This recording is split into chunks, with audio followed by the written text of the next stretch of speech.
Hey everybody, it's me, D. Snyder of Twisted Sister. Yeah, you know me. And you're tuned into Side Jams with Brian Reisman. Yeah. Greetings, everyone. This is Brian Reisman, host of Side Jams, a show where we talk to musicians about their hobbies and outside passions. And here today we have the frontman for Buckcherry, and I believe possibly the future hard rock version of the Illustrated Man, with more tattoos coming to play. Yeah, I guess you could say that. Yeah, and you have a new album, Roar Like Thunder, which I'm enjoying. Yeah, Roar Like Thunder just dropped. It's amazing. It's our 11th record.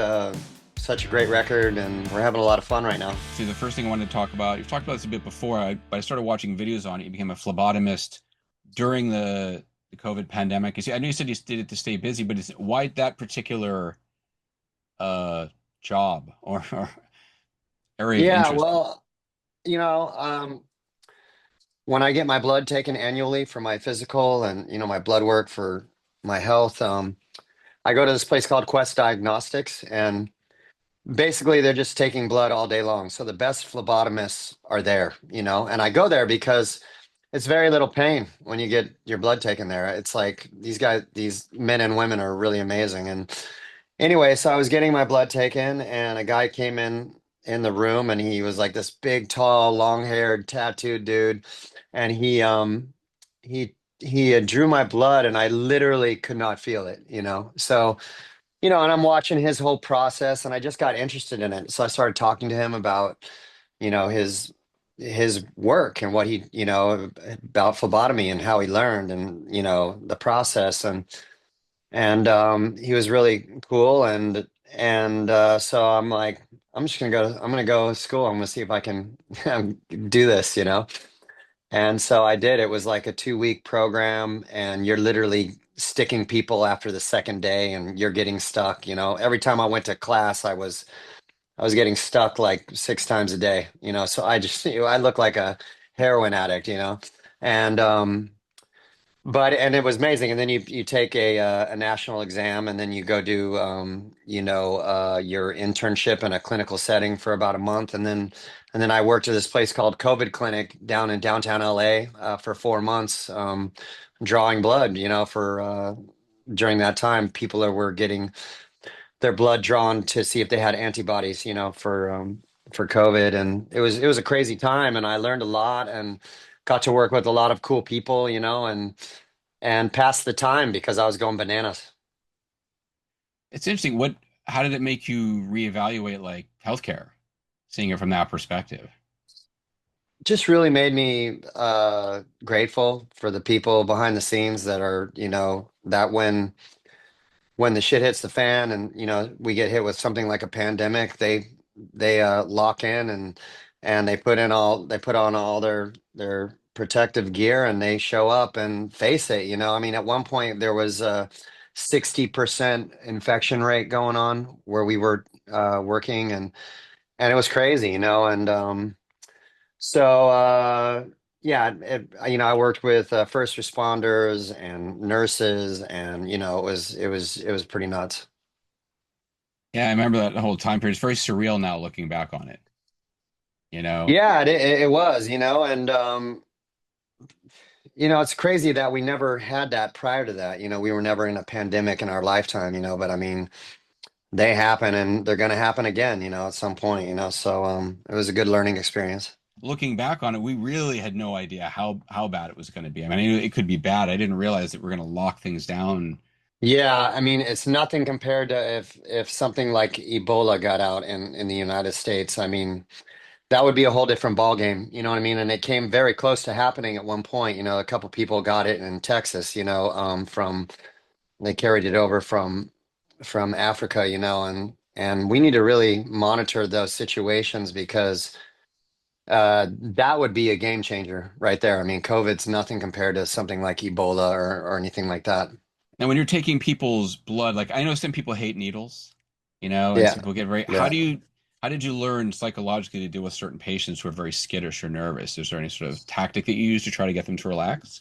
Just kind of talk to them and kind of feel them out and see, where they're at with everything. I never had anybody who was, like that. So I didn't experience that, but I know people who have, you got to just roll with it. Sometimes people faint, and a lot of things can happen. So you make sure they're in a seat, and just talk them through everything that you're doing, so that they feel comfortable as they can feel.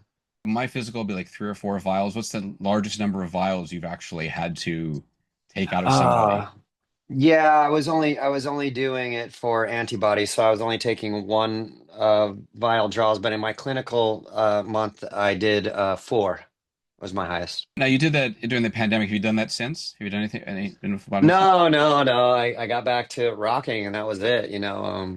And I just I wish I was I was doing it periodically so I could keep up my skills. Hold on, my dog's trying to get in. But it is what it is. Rocking is a lot more fun for sure.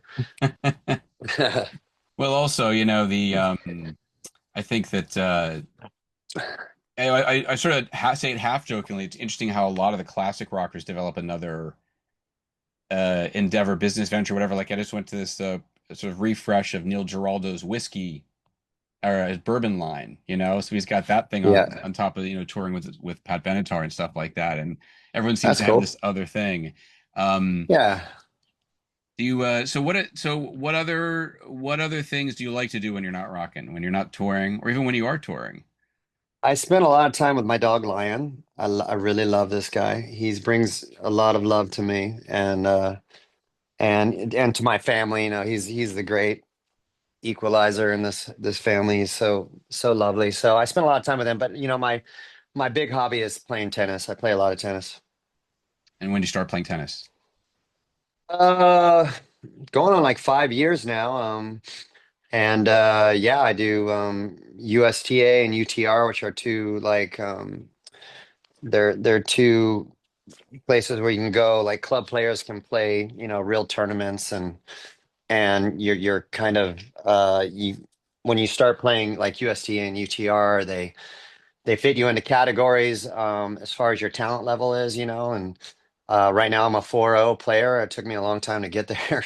And Okay. so yeah, you're paired up with any 4-0 person. So it could be somebody my age or somebody younger, and sometimes I'll play tournaments and I'll be playing a teenager, it's crazy. It is. And how does that work? I mean, they probably have a little more energy because they're just younger, but they don't have the They do. experience. They do. I've gotten beat by a lot of teenagers. Um, but I enjoy it because I love to compete, and it makes me forget about music, and tennis is um tennis is really challenging. There's so many aspects to the game, so you can only think about that when you're on court, and that's why I love it. I like to get away from the rat race. Can't think about like my my overhead, my family, music. It's all out the window when I get on court. But it also sounds like like to be around regular people too and get away from the whole. Love whole it. t- Love it. And when the older you get as a man, it's like it's harder to meet like new friends. You know what I mean? For a man, it's and I read articles on this, men don't really get out there and meet new people, and in tennis you're playing all walks of life. It's amazing. I played dentists and lawyers and you know what I mean, and a lot of dudes, teachers, and that are not in my line of work, and they're all lovely, and we all have just the same passion, and that's just play tennis. So it's I like that. I've been around a lot of musicians in my life, so it's nice to have a little break from that. Yeah, I interviewed Carl Sanders from Nile about his obsession with pickleball. He loves pickleball. And then, Yeah. the guitarist Joel Hoekstra, he loves to just go out and play basketball. Like they have that thing on the Monsters of Rock cruise. They have a tournament between the cruisers and the Yeah. rockers and stuff like that. Yeah, And man, I wish that would have happened. I've been on a lot of cruises and I play a lot of basketball when I'm on cruises. I love playing basketball, but I never seen that. That's cool. I always like to go up there and play with just the boat people, just the audience members, and we go up there and it's fun. So much fun.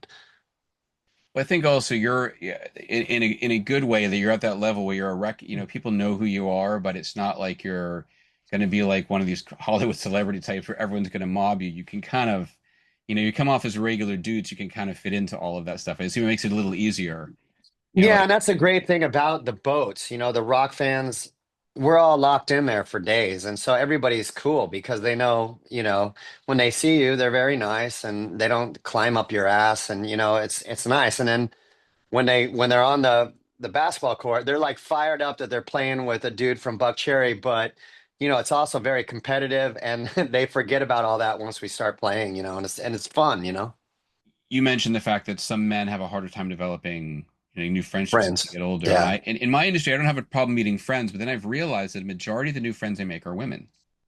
Yeah. Like, and maybe it's because I had a stronger, my dad was a little more quiet. My mom was a more dominant parent in my household, but I've learned that Yeah. I do manage to find it's easier to make female friends than male friends. I don't know if you've noticed that. Well, I have noticed that for a completely different reason. There was a lot of dysfunction in my childhood and, revolving door of men. So I just learned not to trust men at a very early age. So I don't really enjoy men too much. So that's why tennis, like I need some kind of a buffer to, like open up a little bit. And so the tennis thing is a really good buffer. And I really enjoy just regular people. You know what I mean? I don't know. Outside of the entertainment business, I don't know. It's just nicer for me, so it's hard. It's hard to allow yourself to be vulnerable and kind of open up and not be on guard. And tennis is the great icebreaker, I think, for me. Is there any sort of connection between tennis and being a front man? If there's a physicality that can kind of translate from one to the other, do you learn from one to the other? It's the same type of process. I have a process that when before I get on stage, before I go record a song, and how to kind of work up to being the singer of Buckcherry, getting on stage. There's a whole process behind the scenes before I actually get on stage, and with warm-ups, and I listen to music and I go through incantations in my head, and I get into this zone, because I really studied Tony Robbins for a while, and he has this thing where repetition is the mother of skill, and he did a whole segment on incantations, and it all really works. He has studied the mind, and so I do all that stuff because when you're a singer, you can't just go buy new guitar strings and put them on your guitar and string them because the old ones are, so you may be dealing with you may be dealing with allergies one day, or, you're getting over a cold or whatever. There's a lot of things that come into play before you actually get on stage when you're playing 5 shows a week. So it's good to have, some kind of practice that you do that gets you into the mindset of like, no matter what, I'm getting there. You know what I mean? I'm going to get to this level.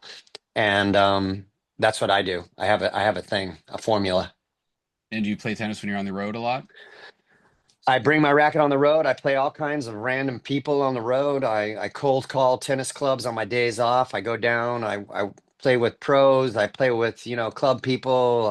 I'll work on a ball machine. I'm starting to get like a whole list of people I play, on the road now. So I got a lot of men out there that I play, and it's cool, and if you like to play tennis and you're good, you're pretty good, you're a 3-5 or better. I'd be happy to play you on a day off. There you go. That's cool. It sounds like even with both of these things, phlebotomy and tennis, like you're just around regular people and you're kind of assuming another identity. Yeah, man. I don't really care about all that kind of stuff, about who I am. I'm a singer. I'm a singer of a rock band. You know what I mean? It's like most people don't even know who I am, so it doesn't really matter. Yeah, it was funny. It's like Iron Maiden is sort of one of the biggest sort of rock bands out there, but it's been said too that a lot of the average person wouldn't know who they are. Like if you're a fan, you know exactly who they are, but like a lot of people wouldn't because their pictures aren't plastered everywhere. They're successful, Yeah, but they're not like, they're not like the pop stars that have their photos in every other tabloid. Like they can just kind of go through their life and Bruce Dickinson's been a pilot, and he's yeah, done fencing and yeah, stuff like that. yeah. I think that's how you stay young. You got to constantly learn new things. I mean, I think Clint Eastwood does that, and Bruce Dickinson. A lot of guys out there. They're constantly getting outside of their comfort zone, which is music, and doing something that's completely different. And teaching, I taught myself how to string rackets, that was a whole thing, so I can string rackets, phlebotomy, stuff like that. It's good to learn new things. Is there anything you're interested in trying out, like some other hobby or something that you're interested in, you just haven't had a chance to get into yet? I mean, I started college. I never went to college, so I've been doing Really? online college. I just finishing my second term, and I'm exhausted because I had to promote this whole record while I was in college, and it was a lot. It was a lot to sing and promote records, and and do my college. So I'm actually got my last week, and I'm off for 2 months, which I'm very excited about. I just need to chill from that for a second, but it's been really interesting. Um, but yeah, I got, so far I have an A minus and self society humanities, and we'll see. And where you stay? Which school is this? Southern New Hampshire University online college. It's interesting that isn't it interesting that people can do that now? That like It's it's, awesome. I mean, So I wasn't awesome. sure what it's like because I went to college, but I went to, physically there. And by like the late 90s, early 2000s, I felt like there was this online, I really 2000 on online thing. I'm like, really? I searched up online colleges, and this was like the top one. And I have to say, just not to, there's no reason I'm giving them a plug because they have no idea who I am or anything. But like the platform and the format is amazing, and they set you up to win. And I can do it anywhere, anytime on my schedule, and it's really, really great. That's cool. So, and how long is the program going on for? When do you anticipate graduating? I mean, I can only take like one class at a time because I have a whole life. So I'm sure I could get it done much quicker. I don't know how long it's going to take me. My goal is to get a bachelor's in criminal science, so that's what I'm working on. Yeah, I know people who love these true, like they're obsessed with true crime shows. What Yeah. is it? What is it? What is it for you? What is it for you in general? What hooks people into that? I don't know, it's just my mind. I like some people just don't have the that that part of their head that they like. It's a puzzle. You know what I mean? A crime scene is a puzzle, and it's very interesting, and there's so many different aspects. You know, um, the criminology behind the perpetrator and why he does the things he does, and the psychology behind that, and then the crime scene itself, and then trying to figure out through the clues and what, has left behind, how to bring closure to these horrible, crimes, and give families, some peace, you know what I mean? That you've apprehended somebody, and I think detective is our rock stars, and they should get paid way more than they get paid. They're really in it. They're really dealing with just, the darkness of humanity, and so they should get paid a lot more. Yeah, I can imagine what those to your psyche after all. Have you seen the series Mindhunter? So And amazing. Watched it, and that's based off of John Douglas. He was the first FBI profiler, and Um, there's a book called Mindhunter. There is a book called Mindhunter. I don't know if you've read it, but no, not yet. that's what they based it off of. I read the book. He's got a lot of books, John Douglas. Yeah, I think the third season is finally going to happen. I've been waiting. Oh, that's great. I can't wait.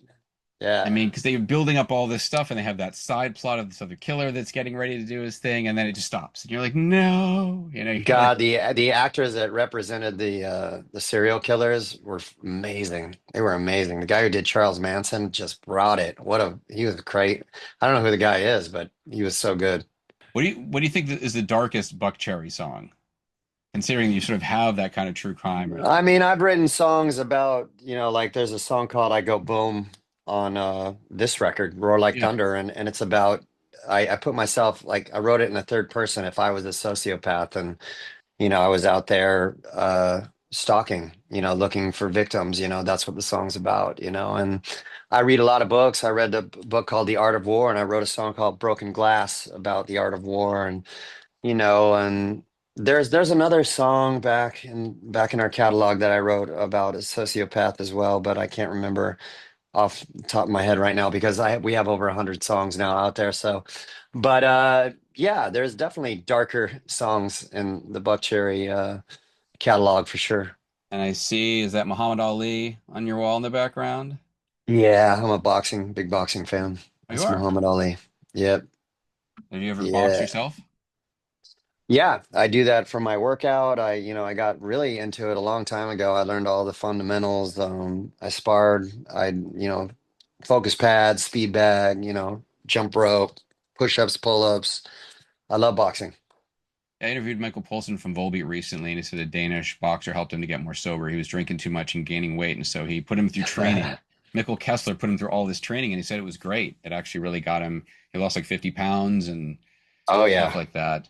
Yeah, boxing will get you in shape real quick. It is. Have you do you get a chance to go out to fights? You know, like when you're on the road, or is it Yeah, you have to wait till you get home? yeah, I used to go out a lot more than I have recently, but I've been to a lot of fights, and you should go to a boxing event, man. It's fun. Everybody's so cool, and it's just a great atmosphere, and I've been to a lot of fights. I went to Mayweather Mosley and at the MGM in Vegas way back in the day. The list goes on. I've been to a lot of fights in my local area at casinos. In Temecula. Been Yeah. some fights out there, and went to Friday night fights at the Playboy Mansion one time. We played there, and that was fun. A lot of stuff. So what was sort of the best fight that you've ever seen? The one that Mayweather Mosley.